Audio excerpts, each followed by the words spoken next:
राष्ट्रीय अध्यक्ष सुहेल देव, भारतीय समाज पार्टी, पूर्व मंत्री। आज अंतर्राष्ट्रीय श्रमिक दिवस के अवसर पर देश के श्रमिक साथियों को हमारी ढेर सारी शुभकामनाएं। आज लगभग 20 अप्रैल से लगातार हम लोग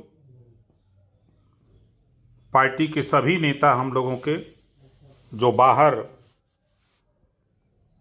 हमारे प्रवासी मजदूर, वंचित समाज के लोग फंसे हुए हैं, उनको लाने के लिए पूरा प्रयास हम लोग मुख्यमंत्री, प्रधानमंत्री से बराबर लिखा पढ़ी कर रहे हैं। लेकिन दुर्भाग्य है कि सरकार इस तरह के फैसले, जैसे मध्य प्रदेश में जितने तेजी से सरकार गिराने और सरकार बनाने में काम किया, उसी तरह अगर प्रवासी मजदूरों को उनके गांव पहुंचाने का काम करती तो अच्छा होता।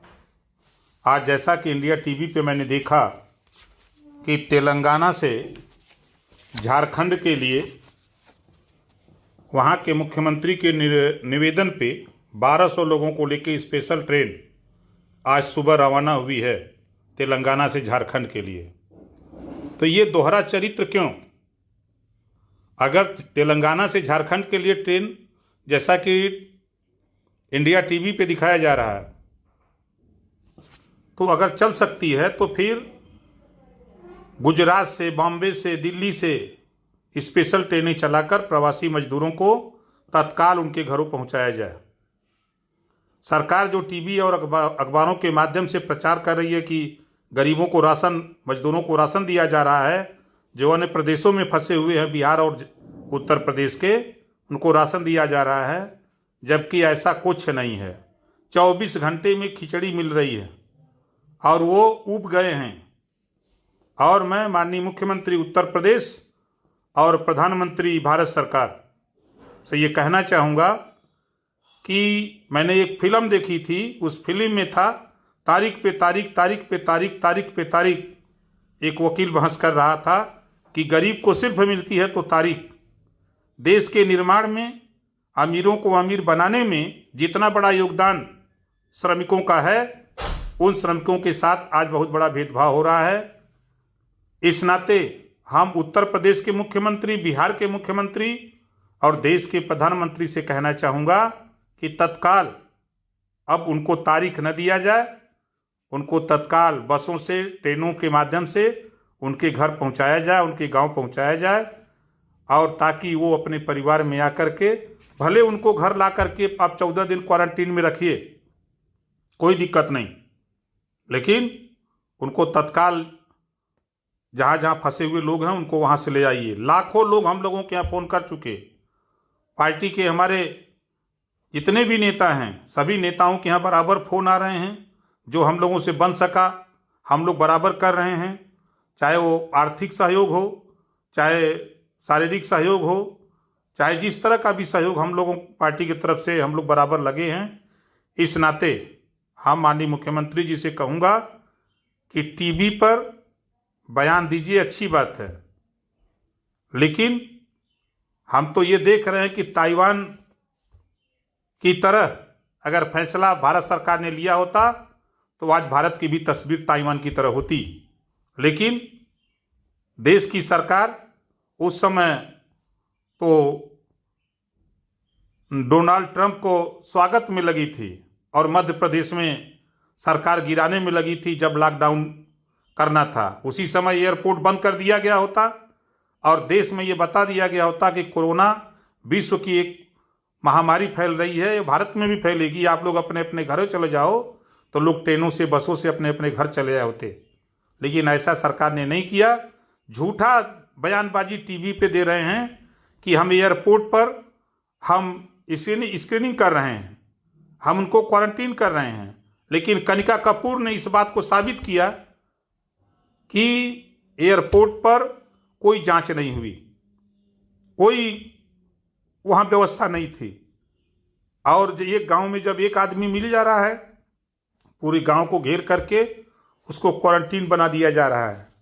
और कनिका कपूर की मीटिंग में जब सांसद जाते हैं तो वो सांसद जब दिल्ली की पार्लियामेंट में बैठते हैं तब पूरे पार्लियामेंट को क्वारंटीन नहीं किया जाता है। बाहर देश और तो और जो देश को इस ऊंचाई पर पहुंचाने वाले श्रमिक साथी हैं, आज ऐसे श्रमिकों की बिजली का बिल और किसान, मजदूर, नौजवान जो बैंकों से लोन लेकर के अपना काम चला रहे हैं, उनका कर्जा तत्काल सरकार माफ करे, बिजली का बिल माफ करे। अगर 68,000 करोड़ रुपया भारतीय जनता पार्टी अमीरों का उद्योग, पूंजीपतियों का, उद्योगपतियों का, अमीरों का माफ कर सकती है, तो श्रमिकों का भी बिजली का बिल, इनका बैंकों का कर्जा, किसानों का, नौजवानों का माफ होना चाहिए।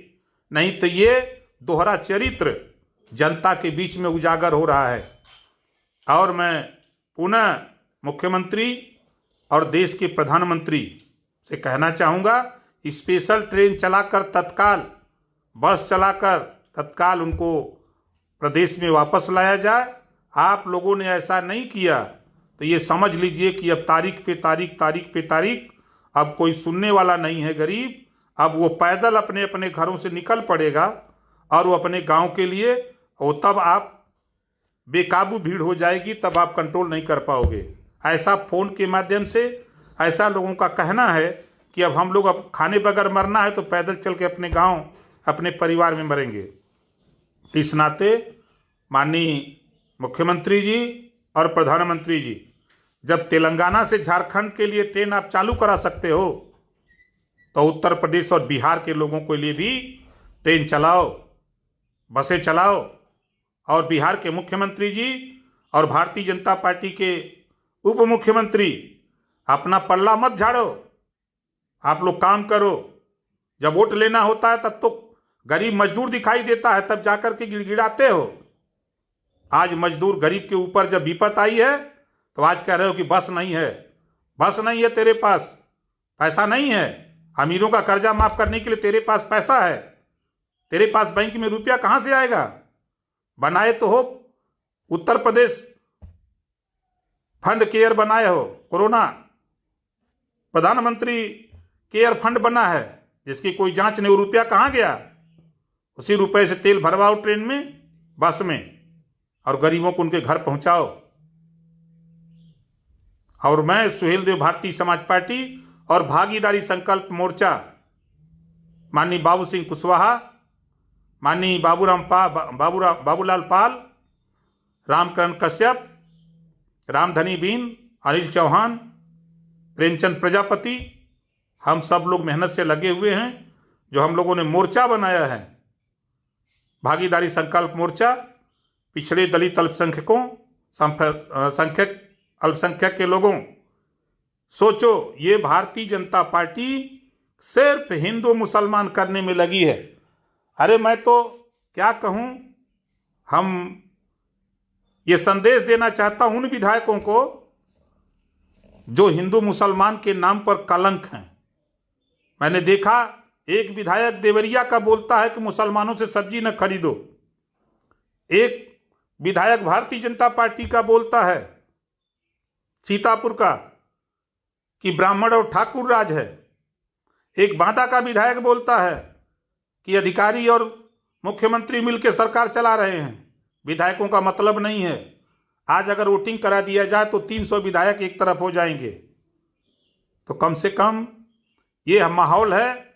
हम लोगों को मालूम है कि जो बाबा साहब डॉक्टर अम्बेडकर ने जो अधिकार दिया है संविधान में हम लोगों को, उसको भारतीय जनता पार्टी खत्म करना चाहती है। हम लोगों को वहां ले जाना चाहती है जहां 70 साल से लड़ करके, मेहनत करके हम लोग इस ऊंचाई पर आए हैं। हम उन पिछड़े दलित अल्पसंख्यक साथियों से कहना चाहूंगा जो किसी दल में काम करते हैं, ये बुरा वक्त है। ऐसे वक्त में भारतीय जनता पार्टी को सत्ता से हटाना, जब ये हमारी बात नहीं सुनते हैं, हम लोगों को इंसाफ नहीं देते हैं, तो सबसे पहला कदम होगा भारतीय जनता पार्टी को सत्ता से बेदखल करना। इस नाते कह रहा हूं साथियों कि गुस्सा है दिल में। आज भागीदारी के सवाल पे उठा के देखो, कोई भी जिला उठा के देखो, थाने पे जाओ, गरीब मगर मार करके भगाया जा रहा है, और पिछड़े दलित समाज के लोग चमचागिरी कर रहे हैं, अल्पसंख्यक समाज के लोग भारतीय जनता पार्टी का चमचागिरी कर रहे हैं।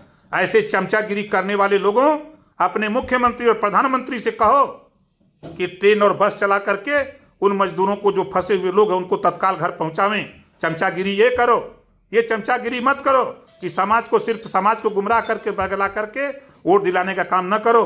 ये ओम प्रकाश राजभर है। तुम्हारी चमचागिरी, तुम्हारी दलालीगिरी। और एंकर साथियों, मैं फिर कह रहा हूं कि हमारे कुछ एंकर हैं जो भारतीय जनता पार्टी का तलवा चाट रहे हैं।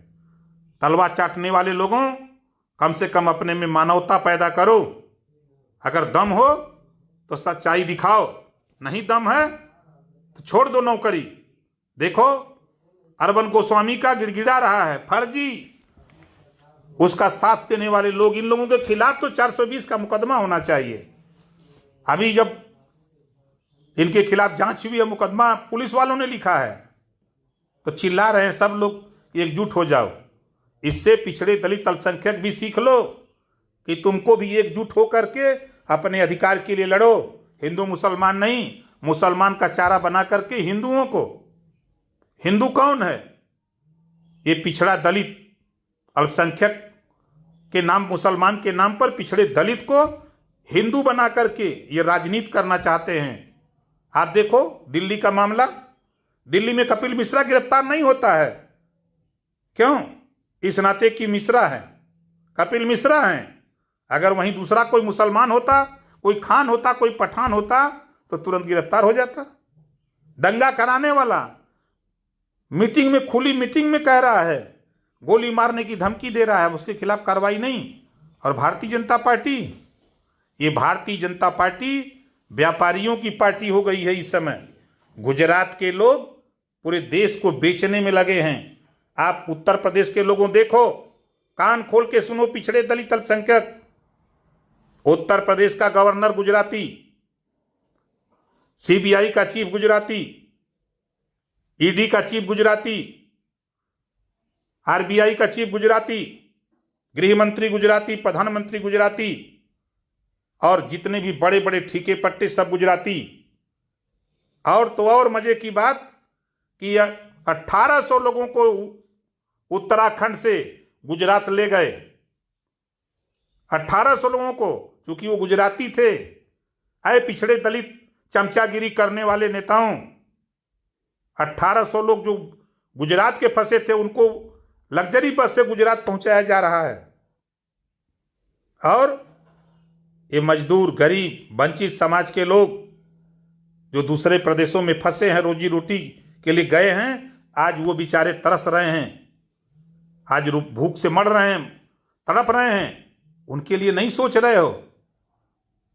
इस नाते माननीय मुख्यमंत्री जी, चाहे वो बिहार के हों, चाहे उत्तर प्रदेश के मुख्यमंत्री हों, या किसी प्रदेश के हों, मैं तो बधाई देता हूं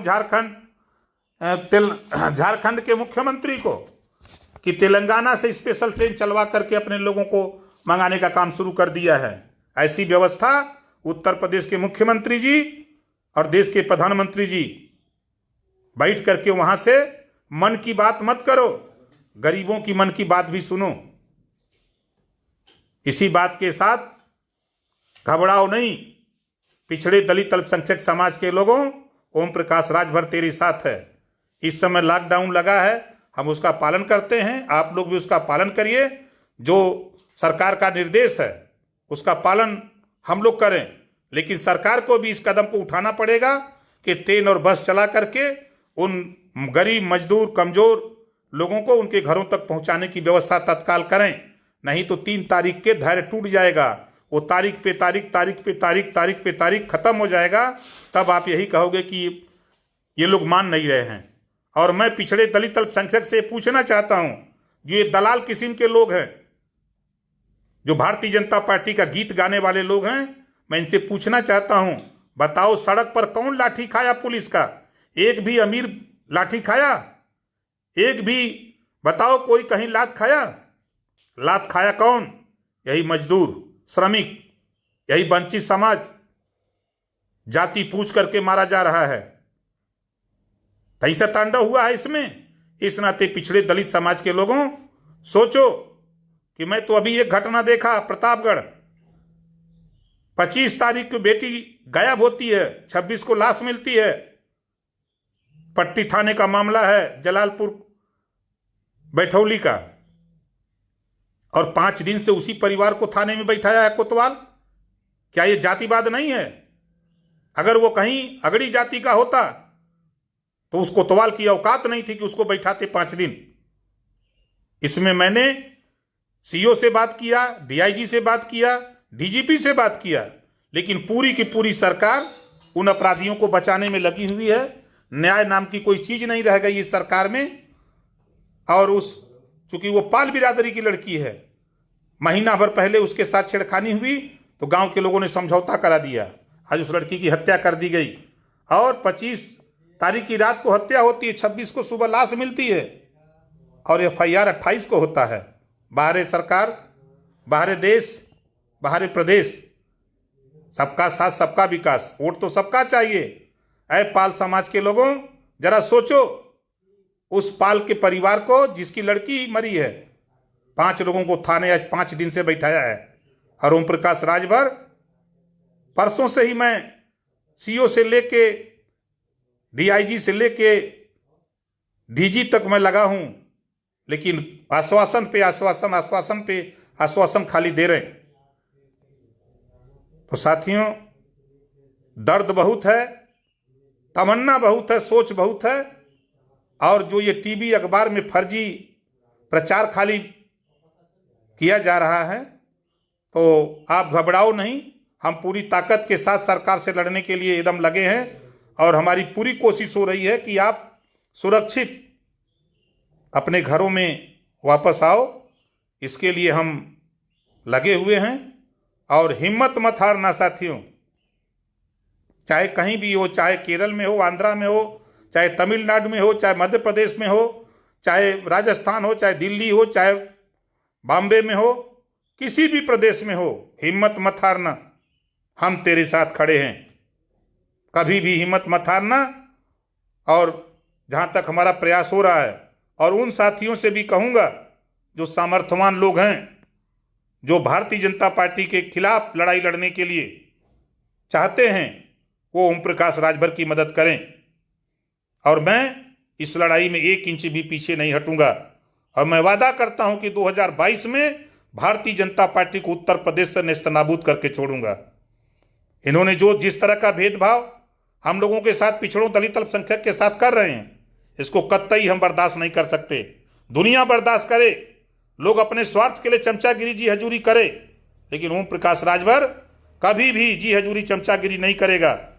हम गर्दन कटा सकते हैं लेकिन गर्दन झुका नहीं सकते। तो साथियों, मैं पुनः आप लोगों से निवेदन करता हूं, इस महामारी के मौके पर, जो कोरोना एक महामारी है, ये खाली भारत में नहीं बल्कि पूरी दुनिया में है। और थोड़ी सी लापरवाही भारतीय जनता पार्टी अपने स्वार्थ में, सत्ता के स्वार्थ में, वाहवाही में अगर समय से फैसला लिया होता तो ताइवान की तरह आज हम भारत के लोग होते। लेकिन दुर्भाग्य है कि सच कहने पर लोगों को बुरा लगता है। सच तो मैं कहूंगा, चाहे बुरा लगे चाहे भला। तो साथियों, हम सुहेलदेव भारतीय समाज पार्टी और भागीदारी संकल्प मोर्चा में शामिल सभी पार्टी के सभी कार्यकर्ता, पदाधिकारी, जिम्मेदार साथियों से कहूंगा कि हिम्मत मत हारना। ज्यों लॉकडाउन खत्म होगा, खत्म होते ही हम लोग अपने मिशन में, हम लोग अपनी बिगड़ी बनाने के लिए हम लोग पुनः मैदान में कूद पड़ेंगे। और 2022 में पहले उत्तर प्रदेश में सरकार बना करके हम लोग दिखाएंगे। जय सुहेलदेव, जय भीम, नमो बुद्धाय।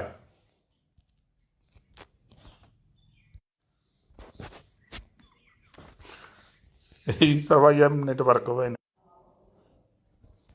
खाना में भी है, जिंदगी लगा होता है, लगा होता है।